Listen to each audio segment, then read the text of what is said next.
be higher, correct? No, I'm not to say that market cap doesn't apply. It does. It doesn't apply to any crypto that's a network or a protocol, in my opinion. I think that that's an archaic way to look at things that's, good for stocks because all of the shares that are currently being traded on the stock market are available for trade. But most people look at total supply of a crypto, even if there's a portion that's locked up or not circulating or not available for trade, as part of what's available for trade. And so they price the market cap accordingly. I think the correct way to price market cap would really be available supply times the current price. So for XRP, if you look at the total supply, there was originally 100 billion minted. Coin would have 21 million total. There's not 21 million Bitcoin on the market, right? So there's about 20 million Bitcoin that have been minted. You could make more Ethereum at any time. There's no cap on Ethereum. So it's hard to say like what the actual market cap of Ethereum would even be because the total supply is arbitrary. Like you could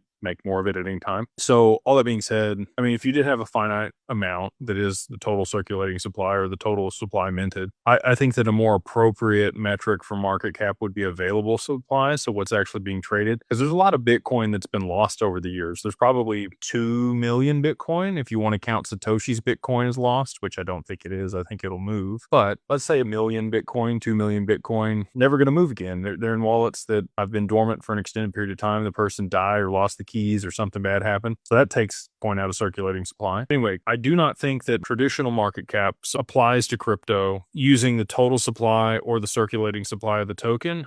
I think if you were to apply it to available supply of the token and current trading price, that would be a more appropriate metric for people. And then, so like if you looked at XRP as an example, people are like, oh, there's 100 billion of them. And if you applied $1,000 XRP to 100 billion, it's it's a $250 market cap. But realistically, the available trading supply might only be 1 billion, and 1 billion times 1,000 would be $1 trillion, and that'd be $1 trillion market cap. People can conceptualize that. There's companies that are already $1 trillion, right? I think that that's a much more realistic way to be able to price these things. And I think people are using the wrong number when they're calculating market cap. Now, again, I don't think that that's even the best way to look at this stuff. I wrote a whole white paper on the liquidity index and the equation that I put together to be able to come to how to grade a token's liquidity. I think that that is a much better metric for a protocol or a network that moves value versus, traditional market cap that you would use for stocks. But if you were going to apply it to these digital assets, again, I would look at available trading supply and not the total supply of the crypto.